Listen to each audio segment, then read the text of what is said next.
Salut à tous, j'espère que vous allez bien. Je vous retrouve aujourd'hui pour vous montrer 3 recettes de muesli maison.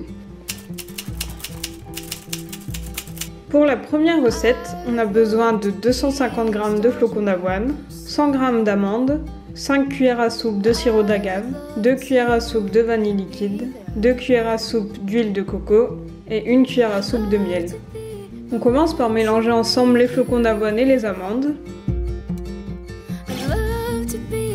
Ensuite, dans une casserole, on met le sirop d'agave, le miel et l'huile de coco et on laisse fondre tout ça à feu doux. Et lorsque c'est bien mélangé, on retire du feu et on ajoute la vanille liquide. On ajoute tout ça dans le saladier avec les flocons d'avoine et les amandes et on mélange bien pour que les céréales soient bien imprégnées. Une fois que c'est fait, on étale tout ça sur une plaque avec du papier sulfurisé ou comme moi un tapis cuisson en silicone.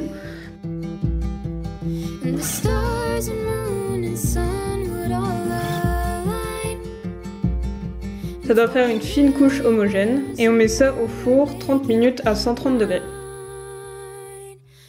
À la fin de la cuisson, on sort la plaque et on laisse totalement refroidir le muesli. Et une fois qu'il est bien froid, il ne reste plus qu'à le mettre dans un bocal.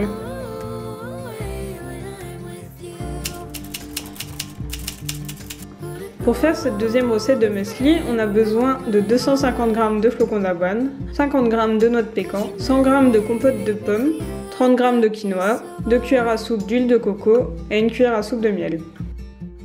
Cette fois-ci, c'est encore plus simple, il suffit de bien mélanger tous les ingrédients ensemble puis d'étaler le mélange sur une plaque. On enfonce pour 30 minutes à 170 degrés, ensuite on laisse refroidir et on met dans un bocal.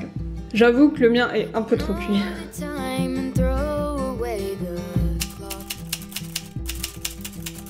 Et enfin, pour la troisième recette, il nous faut 220 g de flocons d'avoine, 200 g de noisettes, 200 g de chocolat noir, 2 cuillères à soupe d'huile de coco et 4 cuillères à soupe de miel.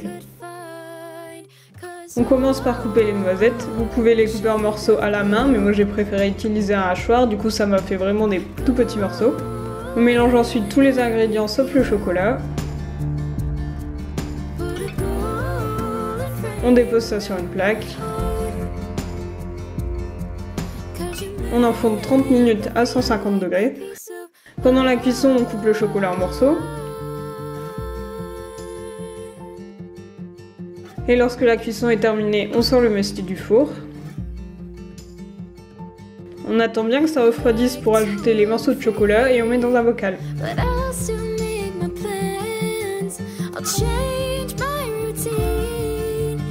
Voilà, comme vous voyez, c'est vraiment super simple de faire son propre muesli. Après, vous pouvez faire les mélanges que vous voulez. Dites-moi en commentaire si vous essayez l'une de ces recettes et n'hésitez pas à me dire votre avis.